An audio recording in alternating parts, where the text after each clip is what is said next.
Good morning. Today is Wednesday, July 1st.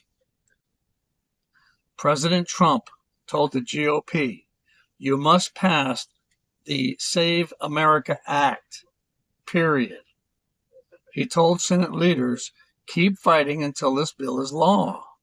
Polls show overwhelming support for this common sense safeguard, yet the radical left is in full panic mode over it. Senator John Kennedy, Republican from Louisiana, is offering a new, bold way to pass the Save America Act through budget reconciliation. They won't need a 60-vote win, just a simple majority. It's a smart, aggressive strategy that proves Republicans are done waiting for Democrats' permission. Democrats continue to say it's voter suppression, using fear to cover the truth. I'll let you know how that turns out. I'm in agreement with that. I think you should show ID to vote. As you may know, the Supreme Court interprets law. They do not make law. Since the Supreme Court decided to interpret the law as allowing birthright citizenship, also known as anchor babies, ruling against President Trump's executive order restricting the recognition of citizenship for individuals whose parents are not U.S. citizens or lawful permanent residents. So now Trump has gone to Congress to restrict citizen status for children born to those illegally or temporarily in the United States. Trump said Congress should start today to work on ending expensive and unfair to our country birthright citizenship. They will have my complete and total support. This is wild. A woman was hiking with her boyfriend and best friend on Sunday when they stopped to cool off in the river just outside of Orlando, Florida. According to the Florida Fish and Wildlife Conservation Commission, the three were standing in approximately 3 feet of water when the alligator attacked without warning.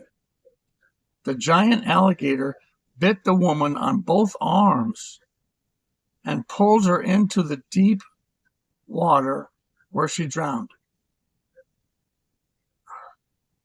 There's actually a state park in Texas with alligators in the lake. I'm not going to that park. Even if you walk by the lake, I've seen alligators jump out of lakes and run after people, and they're quick. I couldn't imagine walking my dog next to that lake. They'd look at my dog like an appetizer, and me like the main course. A Supreme Court of the United States issued a decision upholding state laws that ban biological males from participating in female sports. The 6-3 ruling, handed down on Tuesday, said the court found that states are allowed to provide separate women's and men's sports teams defined by biological sex. I can't even imagine there were 3 Supreme Court justices that would say it's okay to have males in female sports. I mean, these justices are supposed to be smart. That just seems dumb to me. That's that ideological stuff. It clouds their brain. 2 U.S. envoys arrived in Qatar on Tuesday for talks about a deal to end the Iran war.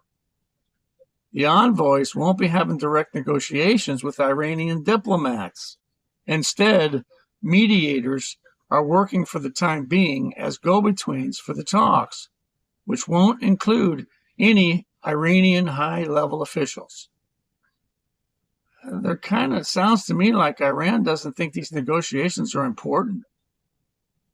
Or they don't have any high-ranking officials anymore. I don't know what the deal is. There's talk of releasing $6 billion of assets held in Qatar. I don't understand. Why would you give your enemy $6 billion, which would allow them to build their military assets back up? It's the enemy. I sometimes don't understand these diplomatic decisions. President Donald Trump on Tuesday announced federal disaster assistance for 9 states, mostly for tornadoes and flooding. Idaho, Florida, Kansas, Louisiana, Mississippi, Missouri, Michigan, Georgia, and Wisconsin. Wow. God bless those people. The Trump administration is making religious liberty a cornerstone of federal health policy. Bravo. Reorganizing the Department of Health and Human Service Office for civil rights to prioritize conscious protections and free exercise of religion. Under the reorganization, HHS said its Office for Civil Rights will focus on protecting the free exercise of religion and the right to be free from coercion in HHS conducted or funded programs. You know, Kennedy's doing a good job on some things. I think he's got a good heart as far as it comes to doing his job for America. A ship ran aground in the Strait of Hormuz after not running Iran's approved route through the water. Iran state television reported Wednesday. The report identified the affected vessel as a foreign container ship. From what I understand, the strait is pretty wide, like 21 miles, but there's only several miles that are deep enough to run these ships. A lot of it is not very deep. So you have to go certain routes. Well, of course, Iran wants you to use the route closest to Iran so they can keep an eye on you, I guess. But one ship didn't use the right route. And can you imagine being on a big container ship and going aground? What that must have sounded like? Oh my gosh. Well, that is the news for this morning. It's 10:20 a.m. right now here in Texas. I don't know what time I'll be getting this on the internet. I have to edit a bit and put it on, but if you folks will hit the like button, that would be appreciated. I guess it helps with the algorithms or something. And I wish you all a great day and a happy 4th of July weekend coming up. Okay, take care. See you next time.